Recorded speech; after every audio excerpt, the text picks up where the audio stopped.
I tried Plutus crypto wallet app for 7 days. Here's the shocking truth. When I first downloaded the Plutus app, I thought it was just another crypto wallet with a debit card attached. But after 7 days of testing it, the shocking truth is that Plutus might actually be one of the most practical ways to use your crypto in the real world, if you know how to unlock its full potential. On day 1, I linked my bank account and loaded some funds into the Plutus card. What makes Plutus stand out is that it bridges traditional finance and crypto seamlessly. You can top up your card with euros or pounds, and behind the scenes, it connects to a decentralized exchange so you can also use crypto to pay for everyday purchases. By day 2, I started spending with the Plutus Visa card coffee, groceries and a train ticket. Each time, I earned Pluton tokens as cashback, the app's native crypto reward. Most people don't realize how valuable this is. You're basically earning digital assets while spending fiat money. Midweek, I tried staking some Pluton to unlock higher cashback rates and better perks.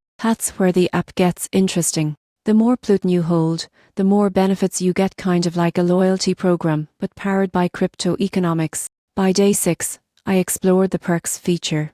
You can choose specific brands like Netflix, Spotify, or Amazon to get extra cashback when you spend there. For someone who uses these services regularly, that adds up fast. After 7 days, here's the shocking truth. Plutus isn't trying to be a typical wallet or trading platform. It's redefining how crypto fits into daily life. It rewards users for spending, not just holding, and it's doing it in a way that feels natural and secure. If you've ever wanted to live off crypto without overcomplicating your finances, Plutus is a serious contender. It's not perfect. Fees can be high depending on your region, but it's one of the few apps that truly makes crypto spending practical.